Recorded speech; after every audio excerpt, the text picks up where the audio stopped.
Good evening and welcome. My name is Justin Murillo. Today we are going over our week 1 assignment for FTT 111 54142.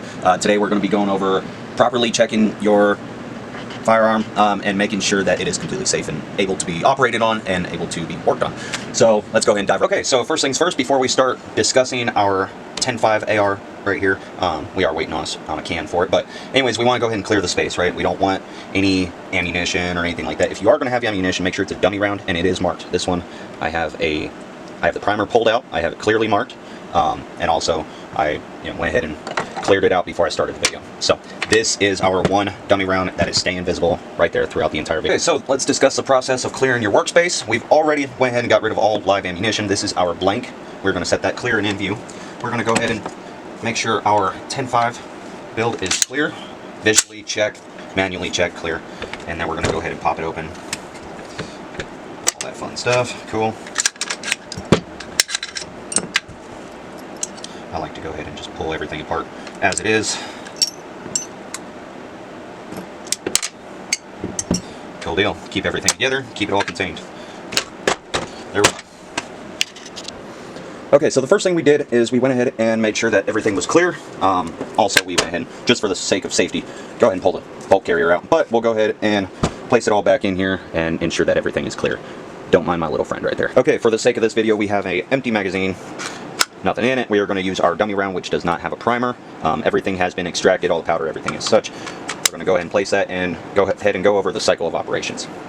So, first things first, we're going to have our bolt carrier locked back. Go ahead and insert your mag. Make sure it's seated properly. Now, as we are going through... Okay, so again, we have a dummy round in the mag. I have not released the bolt. Let me go ahead and verify that this is indeed a dummy round. First off, you can see there, everything is pulled out. I did pull the powder, as well as the primer. But anyways, make sure your mag is seated properly. We're going to go ahead and do this pretty damn slow so you can see the cycle of operations, right? When I go to release the mag catch, your start chamber will go ahead and grab the first round and pull it right out of the mag. It'll start feeding forward, and it'll feed it right into the chamber. As it feeds it into the chamber, it'll go ahead and grab on. I've released it very slow, so in order for it to seat properly, this right now it's chambered, yes, but it's not locked unless I were to go ahead and hit the forward assist, and you really want to give it some love. But round goes in and it's locked in. It is now chambered. After it gets chambered, your bolt goes ahead and locks around the outer rim of your round here. After you fire, it go ahead and unlocks and extracts your round using the pressures, in which throws the bolt carrier back, and this hooks up to the extractor. Okay, so for the sake of this, we went ahead and removed our dummy round. Get rid of that. Make sure the tools in which you are using are fully empty, safe, and clear. Now, for your reset, and I do have a mil-spec trigger in here, simply because of the reliability. I want to put a Geissele trigger in there, but not quite yet. So, I'm going to go ahead and lock that bolt forward, and we're going to go over reset. Just make it easy on yourself. Go ahead and punch that through. That way you can see the lower. Actually, I have a lower set aside somewhere, but I don't want to use that. Alright, so as we go ahead and go over our lower, we are able to select from safe to semi. I'm going to, I know it's not going to hurt anything, but I still don't want to mess up the sear.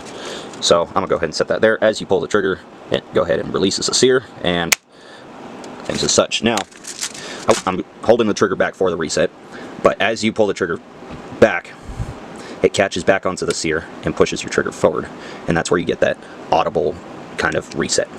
So without all the dramatic flair to it, here it is, kind of real time. There's that audible click. Now, a secondary part for this was asking if there were other creative ways to assess if your firearm was clear without using dummy rounds or live ammunition. Let's go ahead and go over that as well. So as we look into different alternatives to check if your rifle is clear, whatever platform you're using, it can be rifle, shotgun, pistol, anything. The different avenues of approach that we can take are something like snap caps. These are basically no primer, no gunpowder, similar to what we have here. This has no powder and no primer attached to it. Now granted, it's full-on copper, cool, but it's an inert round. Another avenue of approach that you could take are laser ammunition systems. So people use these to kind of zero out their bore and have it to where this laser is able to match up with your optic.